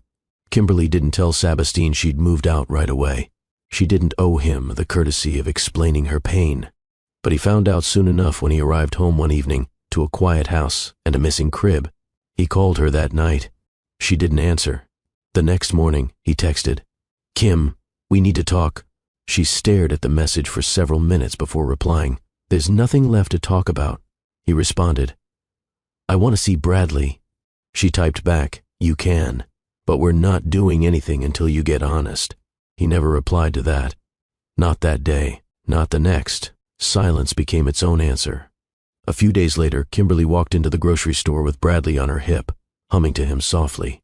She grabbed a cart, picked up a few essentials, and rolled through the checkout lane. When she inserted her debit card, the screen flashed. Declined. She frowned and tried again. Declined. The cashier gave her a tired, apologetic look. Kimberly apologized quietly, heat rising on her cheeks as she fumbled for another card. The backup card worked, but the embarrassment didn't fade. Outside, she sat in the car and opened her banking app. The joint account was nearly empty. Her breath caught. She knew exactly what this was. Punishment, control, retaliation for leaving. She called the bank to confirm, and the representative explained politely that the withdrawal had been authorized by the other account holder, Sabastine. Kimberly closed her eyes. He hadn't just betrayed her heart. He wanted to break her stability. That spark inside her ignited again. Steady, unwavering. "You will not win like this," she whispered. 3 days later, a man in a buttoned shirt knocked on Diane's door. Delivery for Kimberly Crawford. She accepted the envelope without knowing what was inside. When she saw the words at the top of the document, her breath stilled. Petition for dissolution of marriage, filed by Sabastine Crawford. She sat down slowly at the dining table. It wasn't the paper that shook her. It was the speed. He hadn't called to apologize. He hadn't tried to fix anything. He hadn't given her a chance to breathe. He went straight to ending everything. Her mother walked into the room and stopped when she saw Kimberly's face. "What now?"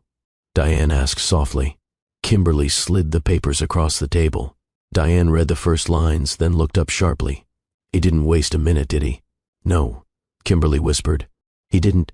But beyond the hurt, something else sharpened inside her, a clarity she hadn't allowed herself to reach before. "This is going to court," she said steadily, "and I'm not walking into it unprepared." Kimberly couldn't afford a lawyer. Sabastine knew that. He was counting on it. But what he didn't know, or perhaps underestimated, was her resilience. Every night after putting Bradley down, she sat at the dining table with legal guides spread around her. She read everything she could find on custody, financial disclosures, California marital property laws. Her brother offered to help pay for a lawyer. She shook her head. "I won't let our family dig into their savings because he drained mine." She filled out forms slowly and carefully. She took notes. She kept records. She documented everything: dates, messages, withdrawals. Her heart was still tender. Her spirit was still bruised, but her resolve was steel. The next hearing date was printed in black ink near the bottom of the notice: Los Angeles County Courthouse, 8:30 a.m. Kimberly stared at it for a long time. This was the moment that would lead directly into her standing alone beside the empty chair. The moment your story begins with the judge's 4 words. This chapter of her life wasn't healing. It was not closure. It was preparation. Preparation for the fight of her life. Preparation to protect her son. Preparation to stand in front of a courtroom and refuse to shrink again. Kimberly closed the folder and exhaled deeply. "Bradley," she whispered toward the guest room, "Mommy's going to fight for us." And for the first time since the betrayal, she believed she could win. The morning of the preliminary hearing arrived colder than Kimberly expected, the kind of chill that seeps into your hands no matter how tightly you wrap them around a cup of coffee. She stood outside the Los Angeles County Courthouse with her folder pressed against her chest, her only shield in a battle she never wanted but had no choice but to fight. She took one steady breath, whispered to herself, "You can do this," and walked inside. The courthouse hallways were wide, polished, and humming with quiet tension. Lawyers hurried past in tailored suits. Clerks carried stacks of files. Families waited on benches with worry etched into their faces. Kimberly felt small in comparison, standing alone with nothing but determination and a deep-rooted love for her son. Courtroom 4B. She pushed the door open. The room was colder than the hallway. Straight rows of wooden benches. A judge's bench elevated in front. A clerk typing quietly. A bailiff standing with arms crossed. And on the left side, already seated, was Sabastine. His suit was immaculate, his posture composed. Beside him sat a sharply dressed attorney flipping through a thick binder. When Sabastine looked up and saw her, something smug flickered behind his eyes, not confidence, but the foolish pride of someone convinced a story was already written in his favor. Kimberly walked to the respondent's table, the empty chair beside her like a spotlight on everything she'd lost and everything she was fighting for. She set her small folder down, barely a quarter of the paperwork stacked on Sabastine's side, and sat with a quiet dignity. She didn't look at him. She didn't need to. The bailiff called the court to order. Judge Thompson entered, firm posture, calm expression, the kind of presence that made the entire room straighten slightly. When he saw Kimberly sitting alone, his brows lifted subtly. "Mrs. Crawford," he said, adjusting his glasses, "you have no legal counsel present today?" Kimberly rose, hands clasped in front of her. "No, Your Honor. I'm representing myself for now." A low hum of murmurs floated from the gallery. Sabastine's attorney stood, eager to pounce. "Your Honor, Mr. Crawford is prepared to proceed today. We believe the matters are straightforward, and waiting for her to secure counsel isn't necessary." Judge Thompson lifted a hand, the kind of gesture that carried both authority and warning. "Let me hear from Mrs. Crawford first." Kimberly steadied her breath. "Your Honor, I've been caring for our child alone since separation. I've been working part-time from home. I've tried to save for an attorney, but I can't afford one yet. I want fair representation so I can properly respond." Her voice didn't shake, not because she wasn't afraid, but because she refused to let fear speak for her. Sabastine leaned back in his chair with a faint smirk, loud enough for his words to carry but quiet enough to pretend innocence. "She can't afford a lawyer, Your Honor." The comment cut through the courtroom like a cold draft. A few people in the benches exchanged looks of disbelief. Kimberly felt the heat rise behind her eyes. Not tears, not weakness, but the sting of being mocked by the man who once held her during her most vulnerable moments. She kept her gaze forward. Judge Thompson's expression changed instantly, cool, sharp, disapproving. "Mr. Crawford," the judge said slowly, voice heavy with reprimand, "you will refrain from commentary unless addressed." But Sabastine wasn't done. He lifted his shoulders in a lazy shrug. "I'm simply stating the reality. She came unprepared. I'm not responsible for her finances." The arrogance in his tone filled every bench. Kimberly clenched her jaw, silently reminding herself, "You are not the one who should feel ashamed." Judge Thompson leaned forward, folding his hands in front of him. "Mr. Crawford," he said, voice measured, "it is evident that financial imbalance exists between the two of you." Sabastine frowned. "What does that have to do with—" "It has everything to do with ensuring a fair process," the judge interrupted sharply. He paused. The courtroom held its breath. Then, clearly, calmly, he delivered the sentence that would shift the entire trajectory of the case. "Then he will pay." It was as if the oxygen left the room for a second. Silence spread so quickly, it felt physical. Sabastine's smirk evaporated. His attorney stopped flipping pages. Even the clerk paused typing. Kimberly didn't move, couldn't move. As the meaning settled, Judge Thompson continued, voice firm, "Mr. Crawford, you will cover the cost of Mrs. Crawford's legal representation moving forward. This court will not allow one party to overpower the other through financial manipulation." Kimberly inhaled sharply. Not relief. Not yet. But something lifted off her chest, something heavy she'd been carrying alone. Across the aisle, Sabastine sputtered, "Your Honor, that's ridiculous. She left the home. You will not interrupt me again," the judge warned, eyes locked onto him with a firmness that made even the attorney sink slightly. "This is not a negotiation. This is an order." The sentence echoed in the still air. "He will pay." The gallery murmured again, louder this time. Some shook their heads in disbelief at Sabastine's audacity. Others glanced sympathetically at Kimberly. For months, she felt unheard, unseen, dismissed. But here, in a room full of strangers, someone with authority finally recognized the truth. Judge Thompson finalized the ruling. "This hearing is postponed until Mrs. Crawford secures counsel. We will reconvene on a date to be set by the clerk."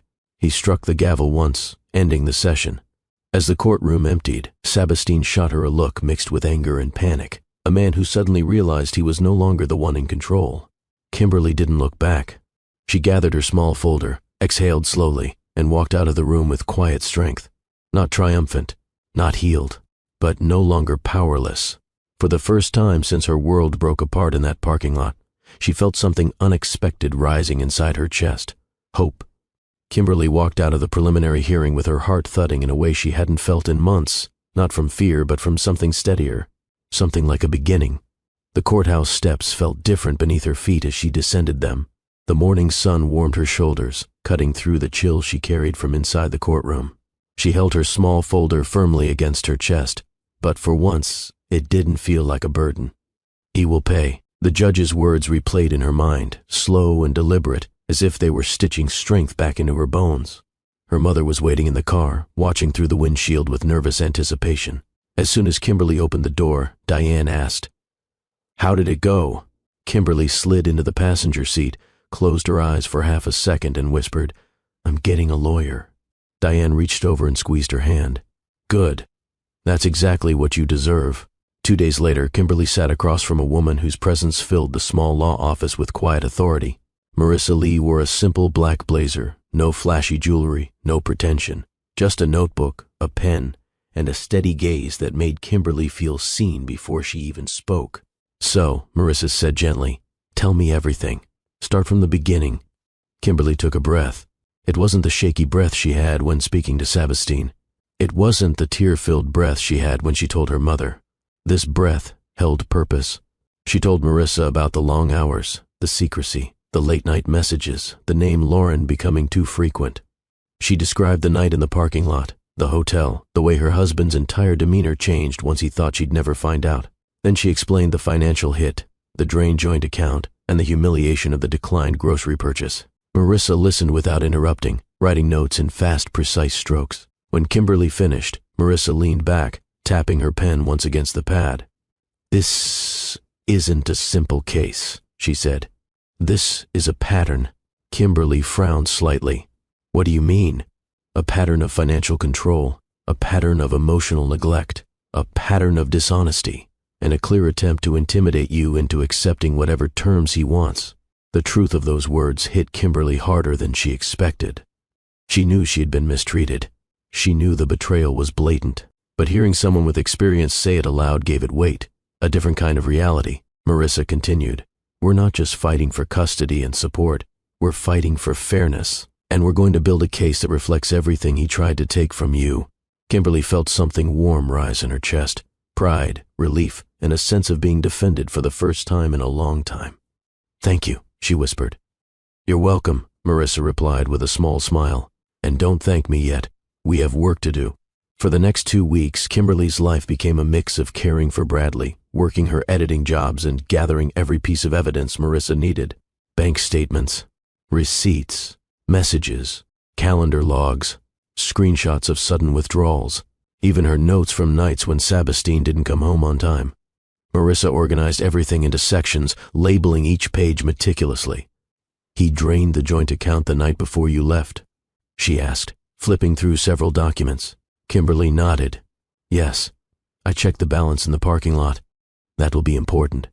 Judges don't like seeing financial retaliation." They went over timestamps, inconsistencies, moments that didn't align with Sabastine's statements. The work was exhausting, but every time Kimberly grew tired, Marissa reminded her why it mattered. "You're not just proving his failures as a husband," she said. "You're proving his disregard as a father." The statement hit with unexpected weight. Kimberly swallowed the lump in her throat. She thought of Bradley, small, innocent, deserving of stability. She thought of the nights he cried for attention while Sabastine texted someone else. She thought of how often she held the family together alone. This case wasn't revenge. It was accountability. When Marissa requested Diane's statement, Kimberly worried her mother would feel uncomfortable. But Diane walked into the office with her head held high and her shoulders steady. "What do you need from me?" she asked. Marissa gestured to a chair. "Tell me what you've witnessed. Not rumors, not assumptions, just what you've personally observed." Diane spoke clearly, recounting the mornings Kimberly arrived with swollen eyes, the nights she stayed with them while Bradley was sick and Sabastine never showed, the day Kimberly cried in the kitchen after seeing the joint account balance. She told Marissa how Kimberly carried the weight of motherhood almost entirely alone.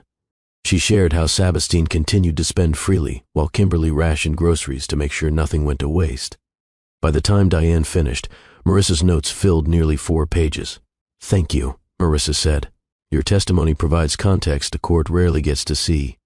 Kimberly squeezed her mother's hand. A week later, Marissa invited Kimberly back for another meeting. I pulled his financial disclosures, Marissa said, sliding a folder across the desk. His numbers don't match the bank activity you showed me. Kimberly blinked. What do you mean? He underreported income, he overstated expenses, and he conveniently omitted the separate account he transferred money into. Kimberly frowned. I didn't know he had another account. Marissa nodded. He didn't want you to. The words sent a tight coil through Kimberly's stomach. He's trying to show a lower financial profile, Marissa explained. It happens more often than it should, but judges don't tolerate dishonesty. Kimberly exhaled slowly, absorbing the information. He thought you wouldn't have representation, Marissa said. He thought you'd walk into the courtroom unprepared. He thought he could control the narrative. But that wasn't the case anymore, Marissa continued. I'm filing a motion to compel full disclosure. Once the judge sees the discrepancies, his entire strategy collapses. Kimberly felt a quiet pulse of strength push through her chest. For months, she had been shrinking, bending around someone else's behavior, doubting her instincts, softening her voice to avoid conflict. But now, she felt herself expanding again, reclaiming space she once thought she lost forever. Will he get in trouble? Kimberly asked, not out of spite, but out of curiosity. Financial dishonesty alone can shift the entire outcome, Marissa said. We're not just proving he cheated. We're proving he manipulated the situation to harm you and potentially harm his own child's stability. Kimberly looked down at her hands, then back up at Marissa. I want fairness, she said, not revenge. Marissa nodded with respect. And that's exactly what we're fighting for.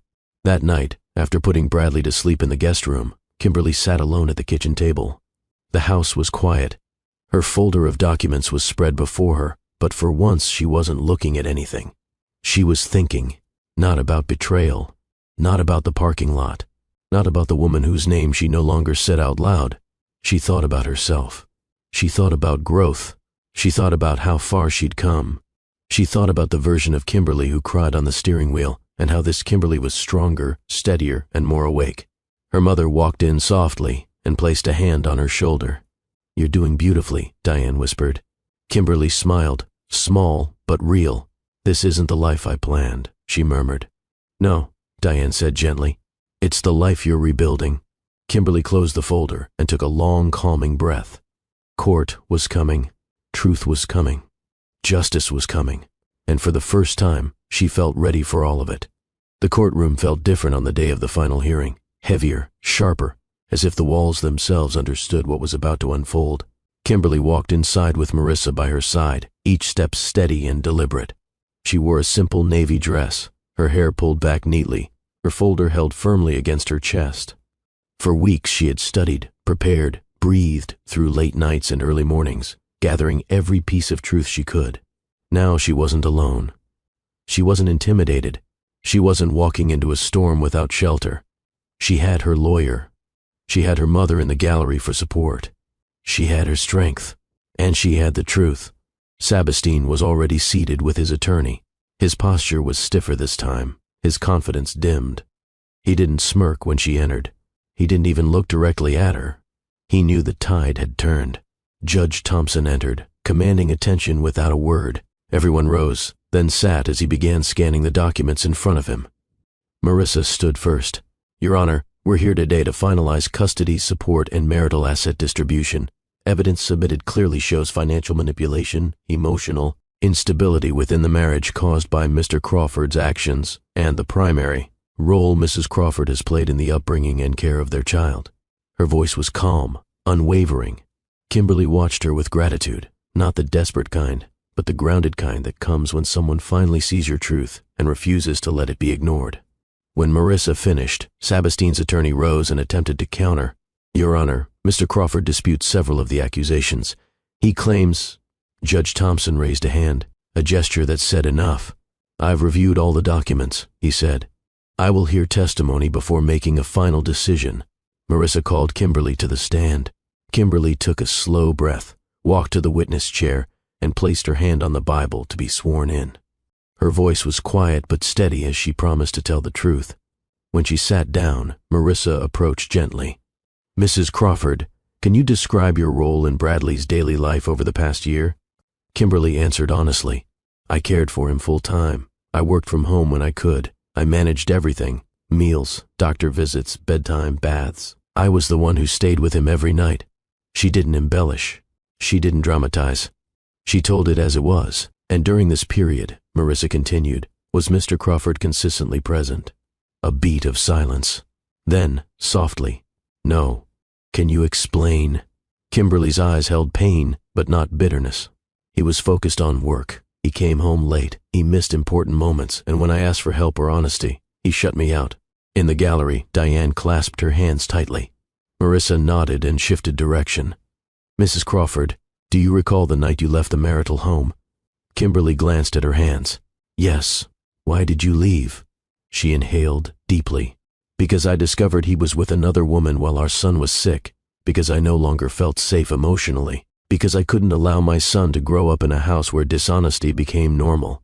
The courtroom held its breath. Marissa let the silence settle before asking, after you left, what happened with your finances? He drained our joint account, Kimberly said simply.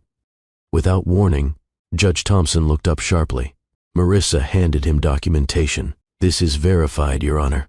He studied the papers, his expression tightening. That was the moment Kimberly felt the shift. Not dramatic, not loud, but something unmistakable.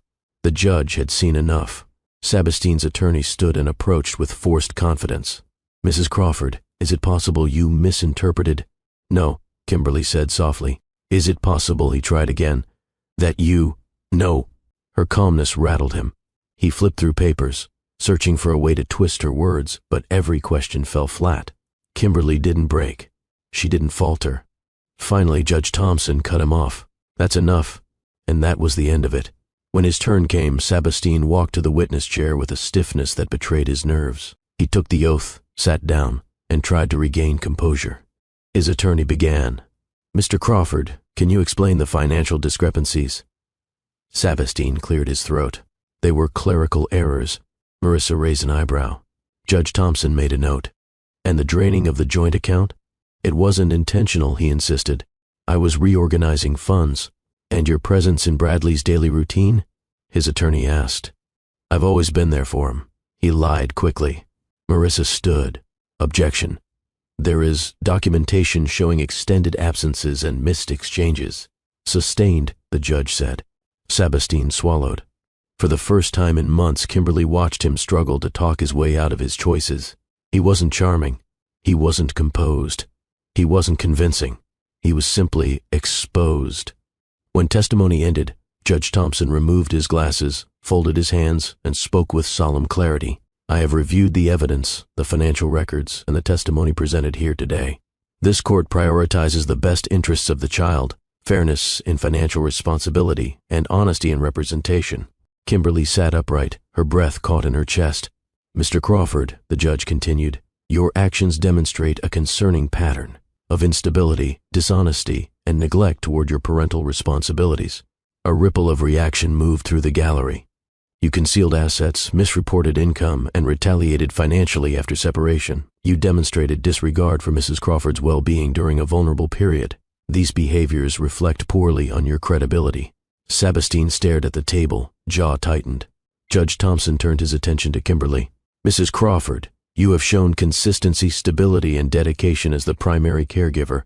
You acted responsibly during all stages of this process. Kimberly blinked rapidly, not wanting to cry. Not here, not now. Then the judge delivered the ruling. Mrs. Crawford will have primary physical custody of Bradley. Kimberly's breath left her in a soft, stunned exhale. Given the financial imbalance caused by Mr. Crawford's actions, spousal support is granted in an amount deemed appropriate by state guidelines. Diane covered her mouth, tears in her eyes. Mr. Crawford will provide monthly child support at the calculated rate, based on his actual income, not the inaccurately reported figures. Marissa nodded, satisfied. All hidden assets must be disclosed immediately. Any failure to comply will result in sanctions. Sabastine's attorney lowered his head. Judge Thompson looked directly at Sabastine. Your conduct has consequences. You attempted to manipulate this process. Instead, you have strengthened the credibility of the opposing party. A pause. This court rules decisively in Mrs. Crawford's favor. The gavel struck once. Sharp, clean, final. People watched as Kimberly stood slowly, gathering her folder with trembling fingers. But her steps did not tremble. She walked with a dignity she hadn't felt in years. In the hallway, Diane embraced her tightly. "You did it. Baby, you did it." Kimberly exhaled into her mother's shoulder, releasing months of fear, betrayal, and exhaustion. Marissa approached with a proud smile. "You fought with grace," she said. "And you won." Kimberly nodded through quiet tears. "Thank you, for everything." As they walked toward the exit, sunlight poured through the courthouse doors, warm, bright, symbolic in a way that didn't feel forced. Kimberly stepped into the light, her son's future secure, her heart mending piece by piece. She wasn't the same woman who had crumpled in a hotel parking lot. She was stronger, wiser, clearer, free. If you believe justice should always find its way, subscribe for more stories where strength, truth, and courage lead the way. A full year had passed since Judge Thompson struck his gavel and closed the door on one chapter of Kimberly's life. Time had not erased the memory of pain, but it had reshaped it, softened the sharp edges, turned the rawness into wisdom, and built a new strength in her that felt unshakable. She wasn't trying to outrun her past anymore. She was simply living again, this time on her terms. Her mornings began with purpose. At 6:30 a.m., she eased out of bed, careful not to wake Bradley, who slept curled around his stuffed lion with the peaceful heaviness only children possessed. She made coffee, reviewed her lesson plans, and packed a small lunchbox filled with fruit slices and crackers for his preschool day. The house, the same one she once feared she might lose, now felt warm and lived in. The walls held laughter again. The living room was dotted with Bradley's drawings taped proudly beside her writing notes on the corkboard above her desk. Teaching had become more than a job. It had become an anchor. Each morning she drove to the high school, parked in her usual spot, and walked across the courtyard with a sense of belonging she hadn't felt in years. Her students looked forward to her classes, not because she taught grammar and essays, but because she taught perspective. She used literature to talk about real things, choices, consequences, courage, forgiveness, responsibility. Her students called her MSC with a kind of affection that reminded her daily that she mattered. One afternoon, a senior lingered after class just to say, "You make things feel possible." The words stayed with Kimberly for days. They were a quiet reminder of how far she had come, from the woman who once cried alone on a bathroom floor to someone young people looked to for hope. When she returned home each day, she spent the late afternoon with Bradley. He was 4 now, brighter and more expressive, full of endless questions and unexpected bursts of joy. He loved building towers with wooden blocks, racing around the backyard with a soccer ball, and telling her about his dreams with the innocence of childhood still untouched by life's complications. Some evenings he sat beside her at the little writing desk, scribbling shapes while she typed. "Mommy's making a book," he liked to announce proudly. And Kimberly would smile and say, "Yes, baby, I'm writing something important." Not because she knew whether it would ever be published, but because it held pieces of her journey, pieces she needed to put on paper so she could keep moving forward. The novel grew in slow, steady chapters, pages written in stolen hours after bedtime or early mornings before sunrise. It wasn't a story about revenge or heartbreak. It was about healing, about finding the courage to rebuild after the world has taken what it can, about knowing your worth even when someone else fails to see it. Writing it gave her clarity. Finishing it would give her closure. Yet what defined her life now wasn't productivity. It was peace. Kimberly didn't wake up thinking about Sebastine. She didn't replay arguments or imagine what she should have said in those final painful moments. The anger had evaporated long ago, replaced by something quieter, acceptance. She had no bitterness left to carry. That alone felt like a victory. Weekends were for simple joys, making pancakes with Bradley while he stirred too enthusiastically, going to the park early in the morning before the crowds arrived, painting together on the back porch with watercolors, reading bedtime stories with different voices to make him laugh. Her world wasn't lavish, but it was full. It wasn't dramatic, but it was meaningful. It wasn't what she once dreamed of. It was better in ways she hadn't expected. People often assume peace arrives suddenly. But Kimberly learned it's more like a gentle accumulation, small choices, one after another, until one day you look around and realize you are no longer surviving. You are living. She had goals again, too. She was saving slowly but steadily. She planned to pursue a certification that would allow her to teach creative writing. She wanted to finish her novel by the end of the year. She wanted to take Bradley to the aquarium for his birthday. Little plans, solid plans, plans that came from a place of confidence, not panic. Her family remained her backbone. Diane visited often, bringing home-cooked meals and playing with Bradley so Kimberly could rest or write. Her brother stopped by for game nights, filling the house with playful arguments over board games. Their presence wasn't loud or intrusive, they simply showed up. That was the blessing of family, steady, consistent presence. They saw the changes in her clearly. She laughed more freely. She stood taller. There was a calmness in her gaze that wasn't there before. One Sunday, while folding laundry beside her mother, Diane said quietly, "You look like yourself again." Kimberly paused, touched in a way she didn't expect. "Yeah," she said softly. "I think I finally feel like her again." Even Keogh workers noticed the shift. Even neighbors noticed. Even Bradley, in his small, innocent way, understood it. Children always sense peace when it returns. He clung less tightly, slept more soundly, smiled more easily. Life after heartbreak doesn't always look heroic. It's not always a dramatic transformation or a sweeping reinvention. Sometimes it's just the steadiness of waking up without dread, the satisfaction of providing for yourself, the promise of a future that you know will be better than your past, the freedom to breathe without heaviness sitting on your chest. That's where Kimberly lived now, in the quiet strength of a life rebuilt with intention. Every day wasn't perfect. Some mornings she still felt tired. Some evenings she still felt the sting of memories she never asked for. Healing wasn't linear, and Kimberly didn't pretend otherwise. So she gave herself grace, the same grace she taught her students to give themselves. She wasn't aiming for a flawless life. She was aiming for a grounded one. And she was succeeding. A year later, Kimberly didn't just feel different. She was different. Not hardened, not closed off, just wiser, braver, clearer, more rooted in who she was and what she deserved. Her life no longer revolved around who hurt her. Her life revolved around who she was becoming. She had stepped out of the storm. She was building something real now, a peaceful home, a meaningful career, a stable future for her child, and a voice on the page finally being released after years of silence. A year later, Kimberly wasn't the woman who stood trembling in a courthouse or crying in a parking lot. She was the woman who stood up again, the woman who learned, the woman who endured, the woman who grew. And she was just getting started. A year had reshaped Kimberly's life in ways she hadn't expected, but one part of her world still required balance, caution, and emotional strength. Co-parenting with Sabastine. It was a structure she never imagined navigating, yet she focused on what mattered most, Bradley's stability. The visitation schedule Judge Thompson established had gradually expanded, just as the court intended. At first, it was short, supervised visits. Over time, as Bradley adjusted and there were no issues, those visits became weekend afternoons. Kimberly didn't rush anything, and she didn't resist it either. She simply followed the plan and kept her son's comfort at the center of every decision. The first few drop-offs were awkward. Kimberly greeted him with calm politeness, not warmth. She wasn't cold. She simply held her boundaries firmly. She opened the door, nodded, handed Bradley his small backpack, and made sure her face stayed neutral. No arguments, no lingering bitterness, only structure.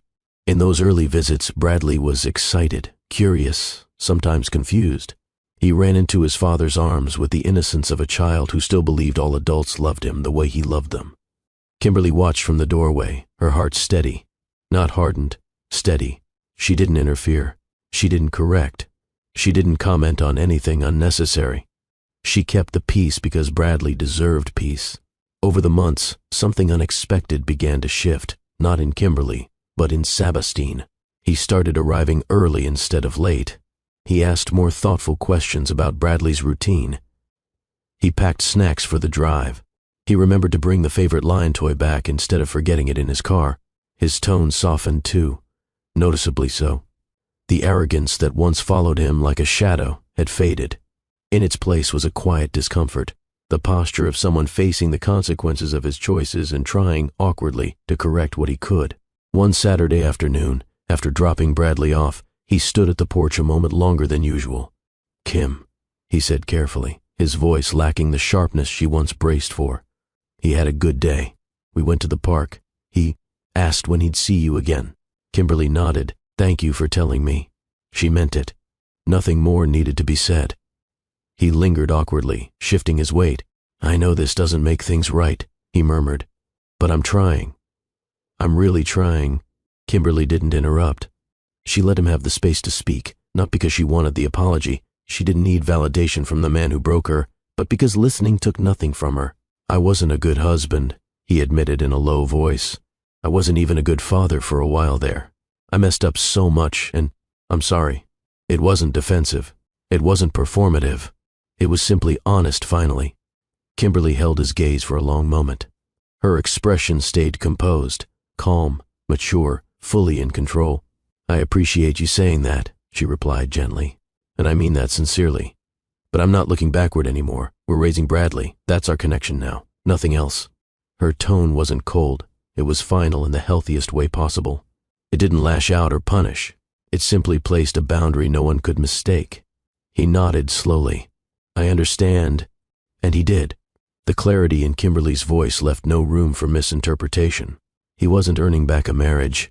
He wasn't climbing back into her life. He wasn't getting a second chance romantically. The most he could hope for, and the most she would allow, was respectful co-parenting. Over time, that boundary created a healthier rhythm. Conversations became smoother because there was no tension of unspoken expectations. They talked only about Bradley's school, Bradley's meals, Bradley's bedtime routine, Bradley's mood that week.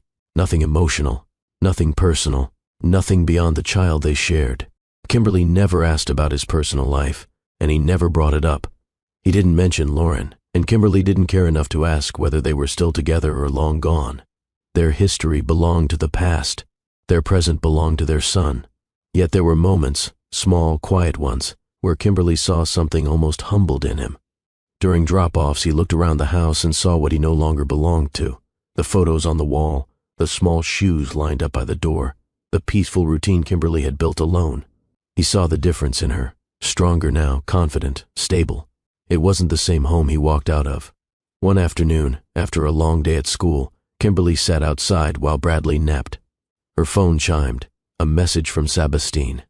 Thank you for being patient as I figure things out. I know I made everything harder than it needed to be. I'm glad we're able to parent him without fighting. She stared at it for a moment, not with emotion, just contemplation. Then she replied, Bradley deserves parents who put him first. That's all that matters. That was their entire conversation, and it was enough. There were no attempts from him to revisit the past, no suggestions of maybe one day. He never asked for another chance because he knew that part of their story had ended the night Kimberly told him not to come home. She had meant it then, and she meant it now. Forgiveness didn't mean reunion. Closure didn't mean reconnection. Peace didn't mean forgetting. It meant Kimberly reclaimed her life fully, without anger, without fear, without longing for what used to be. This emotional maturity shaped everything about how she handled co-parenting. She didn't trash him in front of Bradley. She didn't weaponize her pain. She didn't cling to resentment. Resentment only drags the past into the present, and Kimberly refused to live that way. Instead, she stayed centered in the present. Bradley was healthy. She had a career she loved. She had a home that felt safe again. She was writing. She was healing. She was growing. That alone was enough. Even her friends commented on her growth. When one of them asked, "Do you ever think about giving him another chance?" Kimberly laughed softly and shook her head. No. Some things break in a way that isn't meant to be repaired. I'm not bitter. I just know better now. Her clarity wasn't rooted in hurt. It was rooted in peace. The truth was simple. She wished him well. She wished herself better. And those two truths could coexist without conflict. Co-parenting didn't require love between them, only respect. And Kimberly managed that with grace, day after day. If there was anything she wanted Bradley to learn from their lives, it was this. You can forgive someone without letting them back into the place they once damaged. You can walk in dignity, even after someone tried to break you.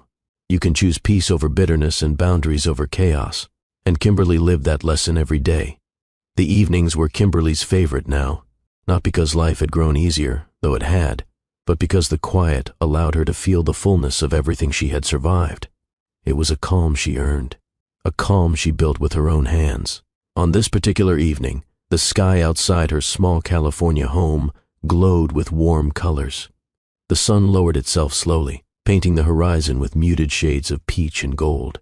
The air had that gentle coolness that hinted at the end of a long day. Kimberly stepped onto her porch with a cup of tea and pulled the light blanket tighter around her shoulders. Bradley had gone to bed early after an energetic afternoon at preschool. She could still hear the faint hum of his sound machine through the open living room window.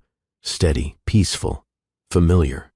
It reminded her that stability wasn't a luxury. It was something she fought for and preserved. Kimberly sat on the porch swing, letting it rock gently beneath her. Her eyes followed the shifting colors of the sky. It looked nothing like the night she once cried herself to sleep, overwhelmed by betrayal. That night had been suffocating, heavy enough to convince her that her world might never feel light again. But somehow, she made it through. She thought about the woman she had been then, hurt, blindsided, terrified of the uncertain future. That version of herself deserved compassion, not criticism. She deserved to be held with grace, even now, in memory. Kimberly whispered softly, as if speaking to her past self, "You did the best you could." And that was enough. She took a slow drink of her tea.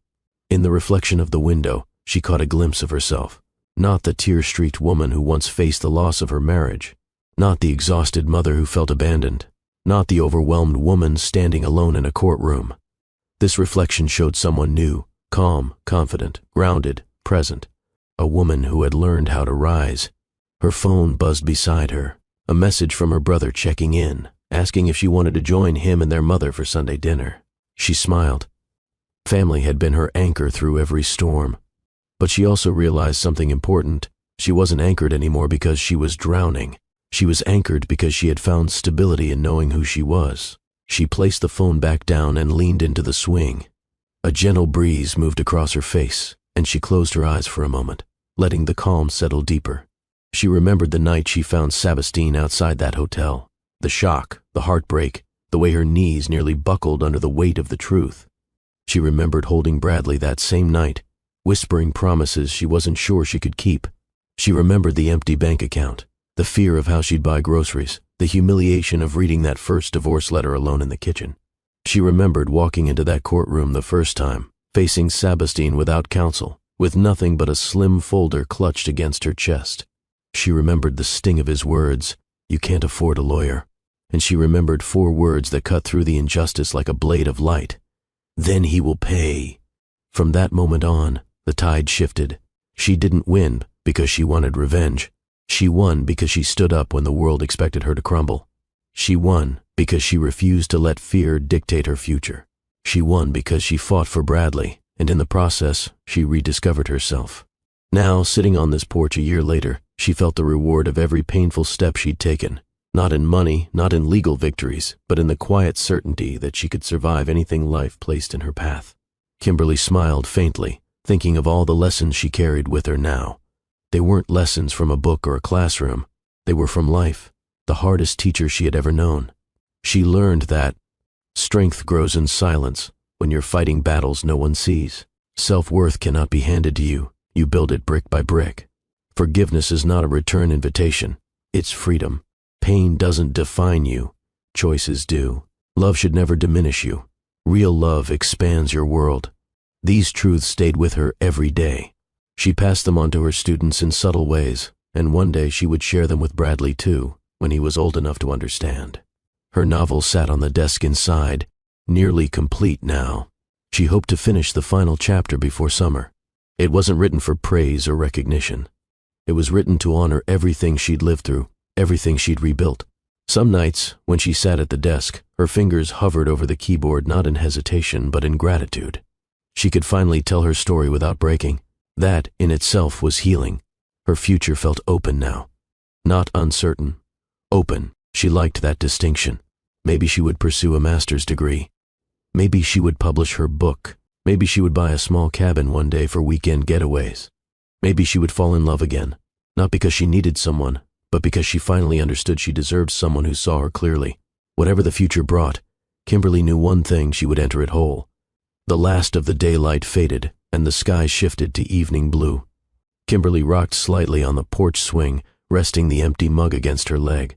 This life, this quiet moment, was a far cry from the chaos she once knew. She breathed in deeply. Not an ending, not even close. She wasn't closing the book tonight. She was turning the page. Her story didn't end in a courthouse. It didn't end in betrayal. It didn't end in loss. It led her here, to peace, to clarity, to a home filled with love she built on her own. And she would keep building, slowly and intentionally, one day at a time. A soft smile stretched across her face. She whispered into the night, "We made it, baby." Bradley slept inside, unaware that his mother was creating the foundation for a life he would grow up proud of. Kimberly looked toward the horizon one last time and stood, ready to go inside. She didn't walk into a house missing something. She walked into a house full of hope. The new dawn wasn't coming tomorrow. It was already here. Share this story with someone who might need the reminder that strength grows in the dark,